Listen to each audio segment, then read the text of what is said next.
ku tetap percaya, walau ku tak melihat jalan di depanmu. Tak pernah ku ragu, ku tetap menyembah. Apapun yang terjadi di dalam hidupku, tak pernah ku ragu, ku tetap percaya. Shalom, shalom jemaat Tuhan yang dikasihi. Saya mengasihi Anda, tapi lebih daripada segalanya Yesus mengasihi Anda, peduli dengan Anda, sebagaimana perjanjian lama berkata bahwa Allah Israel tidak pernah tertidur. Allah Israel nggak pernah ngantuk. Dia senantiasa menjaga, memelihara, memberkati kita semua.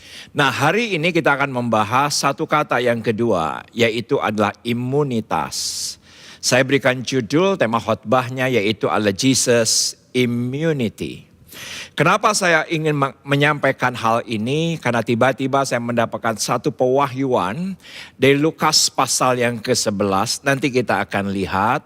Tetapi saya harus memberikan kepada semua Anda, yaitu adalah pemikiran yang harus sama-sama kita sepakati terlebih dahulu. Yaitu adalah yang kita akan bahas 30-40 menit ke depan, yaitu adalah kemanusiawian Yesus. Ya benar, Yesus 100% Allah. Ya benar, Yesus 100% Tuhan.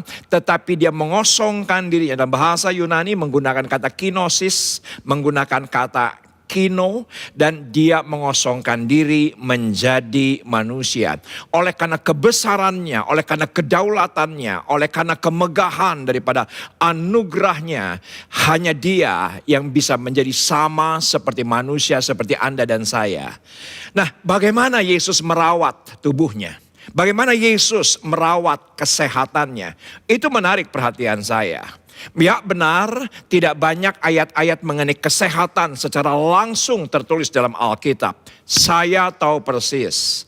Saya mungkin akan membahas Lukas pasal yang ke-11. Mungkin Anda berkata bahwa ini pemerkosaan ayat. Saya bisa mengerti itu. Tetapi menarik perhatian saya bagaimana 33 tahun setengah Yesus di muka bumi, dia merawat tubuhnya. Dia merawat kesehatannya. Itu menarik perhatian saya. Karena Yesus begitu banyak kali dalam Alkitab, dia berjalan dari satu kota ke kota lain.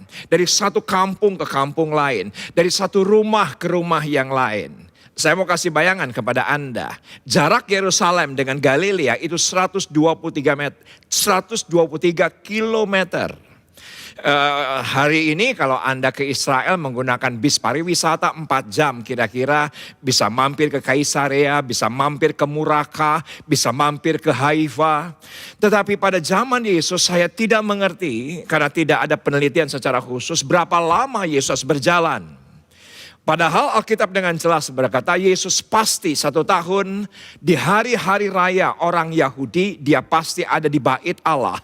Bait Allah adanya di Yerusalem sedangkan Yesus hari-harinya ada di sekitar Galilea. Bagaimana dia merawat tubuhnya, bagaimana dia merawat imunitasnya. Imunitas sendiri artinya adalah kekebalan tubuh. Karena saya tidak pernah dapati Yesus sakit.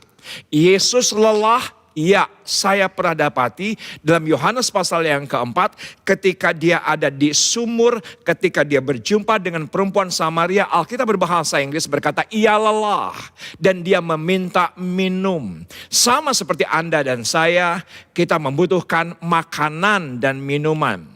Nah, seperti apa yang Alkitab catat yang Yesus makan? Ada kalanya Yesus dalam perjalanan dia temukan pohon gandum, dia makan gandum di tengah jalan. Ya, tercatat. Ada kalanya ketika dia berjalan dia temukan pohon ara, ternyata tidak ada buahnya. Padahal dia sama seperti Anda dan saya kelaparan. Tetapi ketika tidak ditemukan buah, apa yang terjadi? Maka Yesus kutuk pohon ara itu. Saya tidak akan khotbahkan hal itu, tetapi yang menarik perhatian saya, Yesus tidak pernah makan di restoran. Yesus tidak pernah makan di penginapan. Bahkan Yesus ketika dia tidur, dia seringkali tertidur di perahu. Alkitab berkata demikian. Dia tidurnya di atas bukit, di udara yang terbuka. Dan bagaimana dia menjaga imunitas tubuhnya. Itu menarik perhatian saya. Nah, kata imunitas sendiri artinya yaitu adalah kekebalan tubuh. Dan saya selidiki imunitas ternyata itu ada dua. Yang pertama adalah innate immunity. Apa innate immunity? Adalah imunitas kekebalan tubuh yang lahir dari genetik, yang lahir dari keturunan. Itu dikenal yaitu adalah innate immunity. Tapi ada yang kedua yang sekarang sedang viral yaitu adalah herd immunity. Yaitu herd imunitas. Saya selidiki dari apa yang saya bisa dapatkan, daripada apa yang saya bisa pelajari. Apa itu herd immunity? Yaitu adalah kekebalan kelompok, komunitas, keadaan di mana sebagian besar masyarakat terlindungi atau kebal terhadap penularan penyakit tertentu.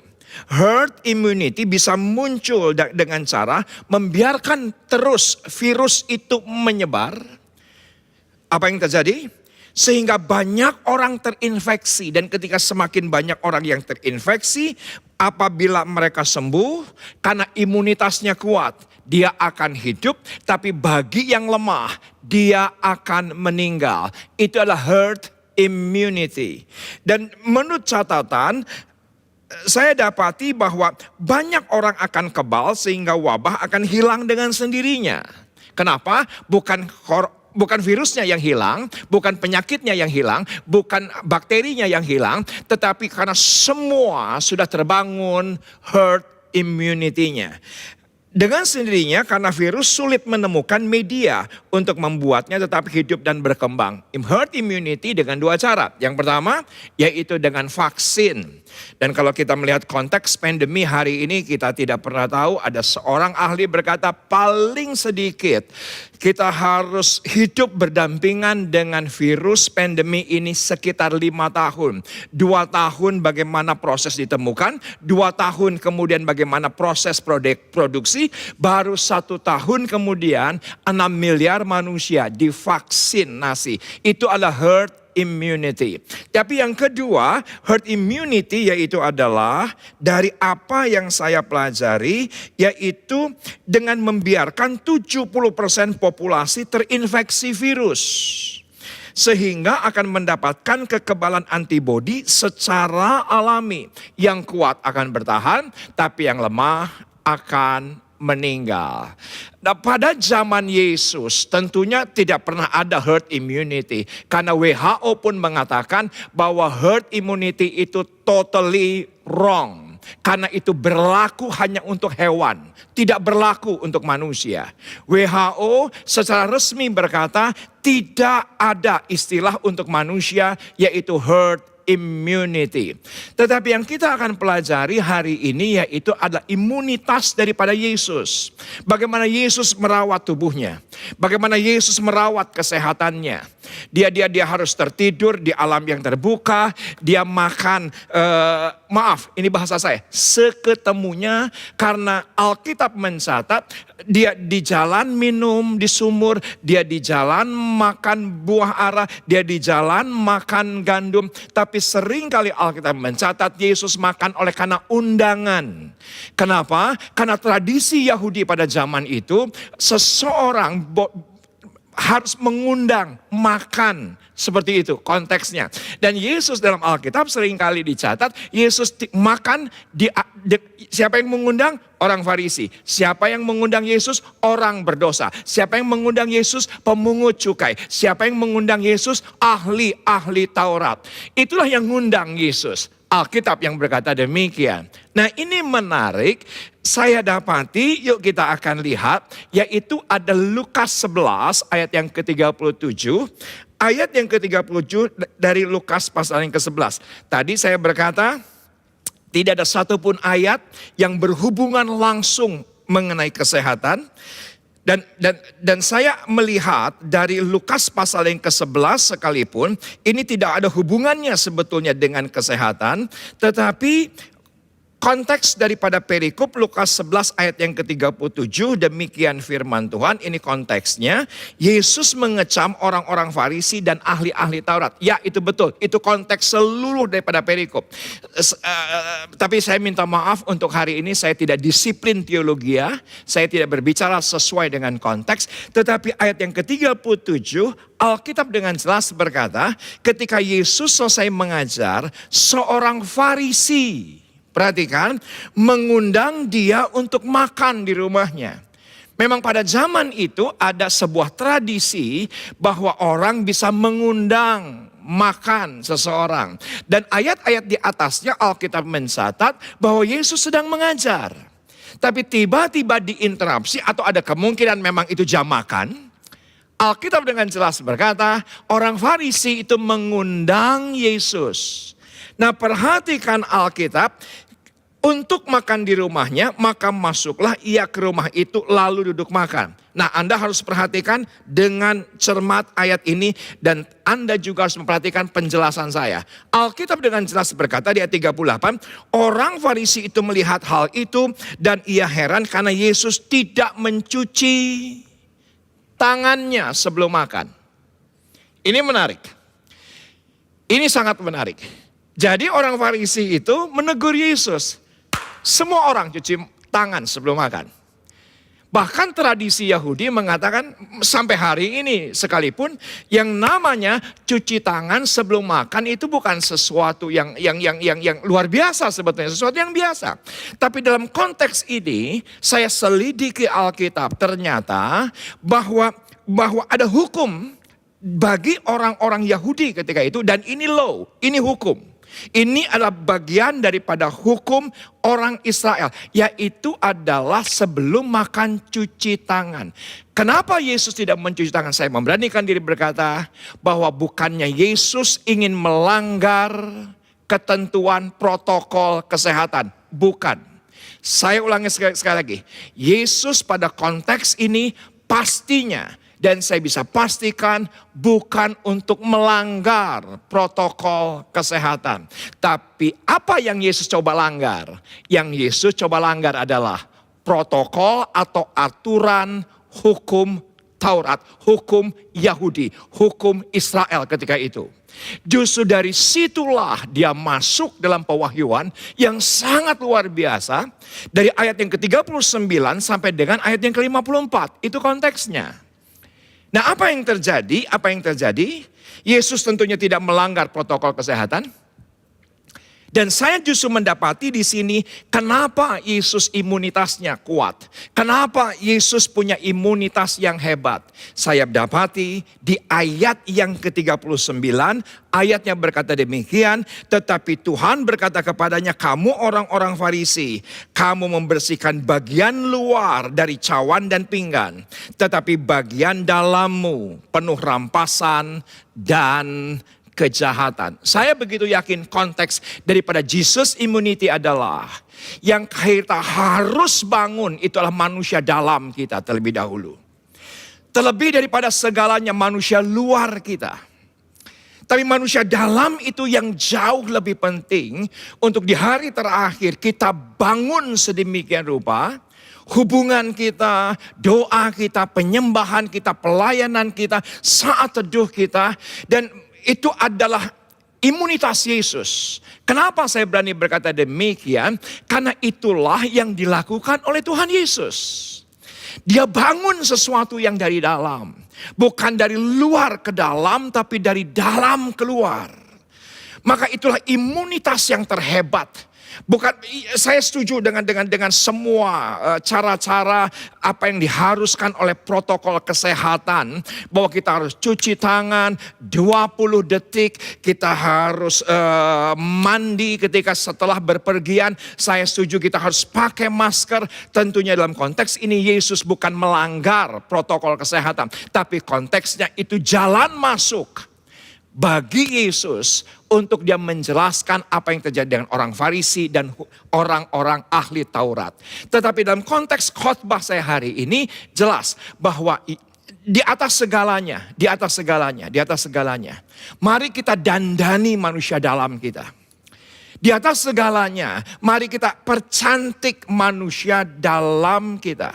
Menyibukkan diri untuk mempercantik manusia dalam lebih mengandung kekekalan. Tolong semua katakan amin.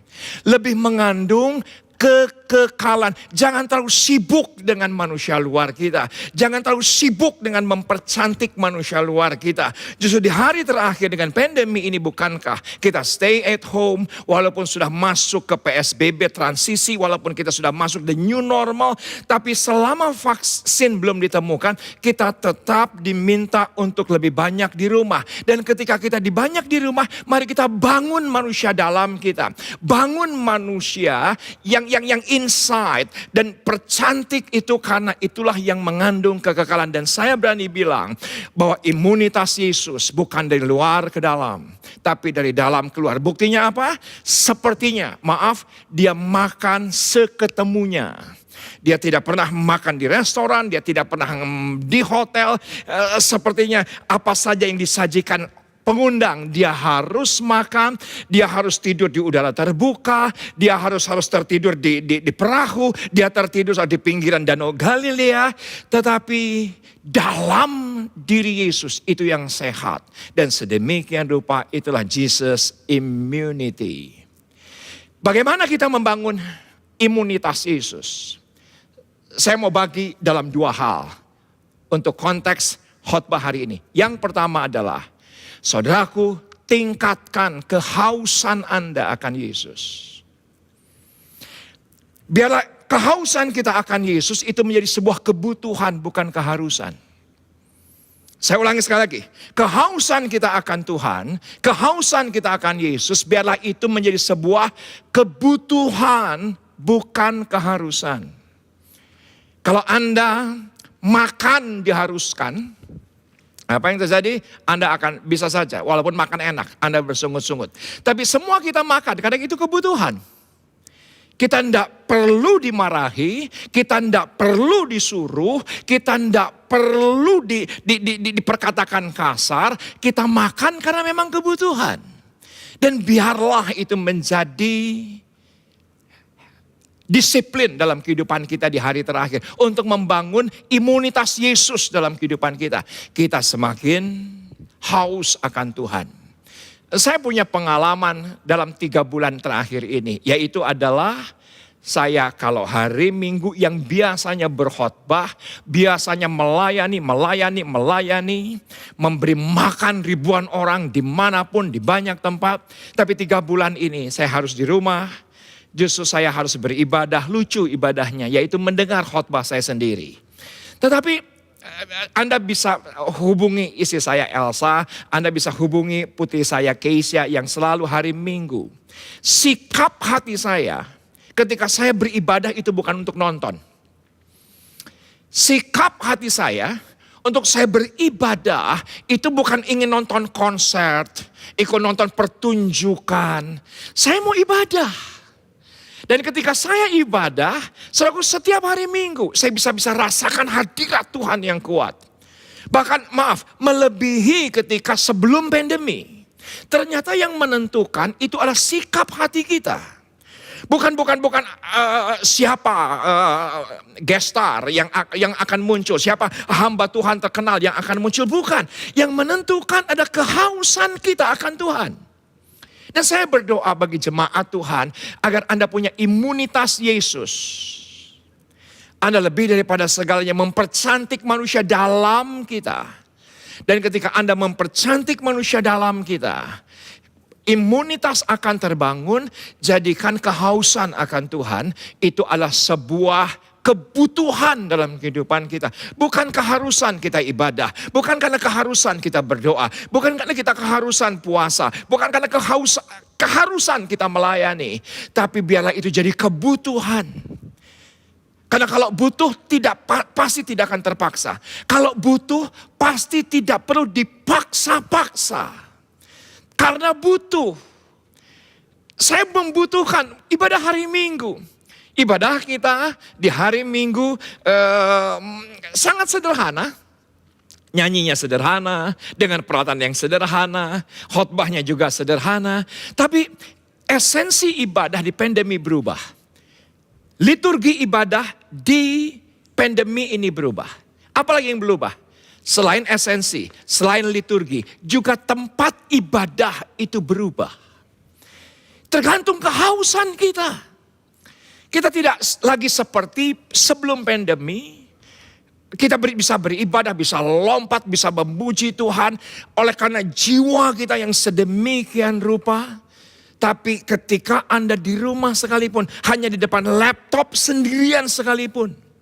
Kalau Anda haus akan Tuhan, saya begitu yakin imunitas Yesus akan semakin bertambah dalam kehidupan Anda. Dan perhatikan walaupun Anda cuma dengan handphone yang sederhana, tidak dengan sound system yang bagus. Tapi Anda haus akan Tuhan, haus akan firman. Saya begitu yakin sesuatu pasti terjadi. Saya bersaksi kepada Anda minggu-minggu yang lalu. Di tengah-tengah ibadah online. Dada kanan saya yang selama berminggu-minggu sakit tiba-tiba hilang. Tidak ada penumpangan tangan. Saya juga tidak ditumpangin tangan. Saya selalu setelah ibadah online begitu puas hati saya. Begitu happy hati saya. Lebih daripada sebelum pandemi yang mana saya harus melayani. Tapi ketika saya datang kepada Tuhan, karena itu kebutuhan manusia dalam saya, sesuatu pasti terjadi. Demikian juga Anda. Mungkin saya tahu ada di antara Anda yang datang ibadah hari Minggu bercelana pendek, belum mandi, pakai sarung. Enggak apa-apa. Manusia luar tidak menentukan. Yang penting yang dari dalam ini loh, Anda haus akan Tuhan. Itulah segalanya. Dan apalagi yang saya lihat daripada Yesus. Yesus sangat haus akan Bapa. Dia selalu berdoa kepada Bapa. Dia selalu datang kepada Bapa. Dia selalu bergumul dengan Bapa. Dia selalu bangun pagi-pagi menghampiri Bapa. Itulah kehausannya yang luar biasa dari seorang yang namanya adalah Yesus, yang adalah Tuhan kita. Pastikan Anda punya kehausan akan Yesus. Yang kedua, yaitu bahwa Yesus itu mempelajari kebenaran demi kebenaran. Saudaraku, dari usia 12 tahun, Alkitab dengan jelas berkata demikian. Dia bisa bercerita, dia bisa berdebat, dia bisa sharing, dia bisa berdiskusi dengan ahli Taurat, dia bisa berdiskusi dengan orang Farisi. Usia 12 tahun, itu menurut saya lahir dari pembelajaran Yesus. Lahir dari kehausan Yesus akan kebenaran. Bukan kebenaran agama, bukan kebenaran ahli Taurat, bukan kebenaran Farisi, tapi kebenaran kerajaan Allah. Dia pelajari itu semua dan manusia yang di dalamnya dipercantik, manusia di dalamnya diperkuat. Maka imunitas Yesus terbangun sedemikian rupa.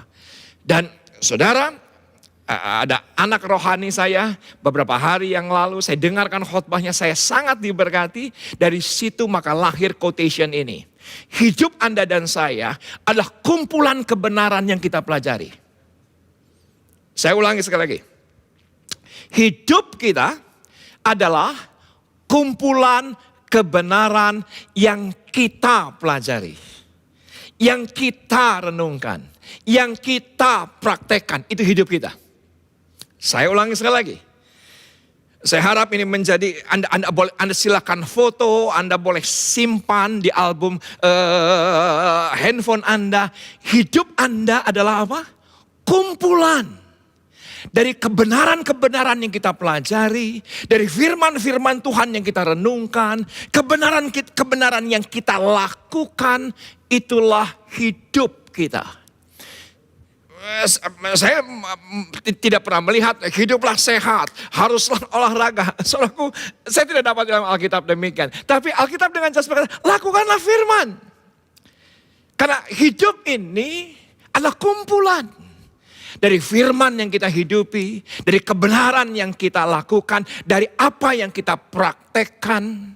Dan ketika kebenaran-kebenaran itu kita pelajari, kita renungkan dan kita lakukan. Saya begitu yakin imunitas dalam kehidupan kita. Ketika firman betul-betul menguasai hidup kita, rasanya kecewa tidak akan pernah menyentuh kita. Rasanya gelisah tidak akan menyentuh kehidupan kita. Rasanya ketakutan tidak akan pernah menyentuh kehidupan kita. Rasanya kecemasan tidak akan pernah menyentuh kehidupan kita. Sehingga imunitas itu melemah. Justru ketika kita dipenuhi dengan Yesus, dipenuhi dengan hadirat. Karena kita berkata, aku haus lebih daripada segalanya. Aku merindukan Engkau lebih daripada segalanya. Saya bisa alami itu justru di tengah-tengah pandemi. Saya berani bilang, pandemi itu memulihkan. Pandemi itu menyembuhkan. Pandemi itu justru memulihkan kehidupan kita. Karena saya begitu yakin, yang namanya pandemi itu membuat kita kembali kepada kasih yang semula. Keluarga kita dipulihkan, perkawinan kita dipulihkan. Segala pandemi banyak hal baik ternyata. Yang saya lihat 3,5 bulan ini. Ya, saya setuju. Banyak kesusahan terjadi atas pandemi. Tapi di satu sisi lain pandemi membuat kita semakin haus akan Tuhan.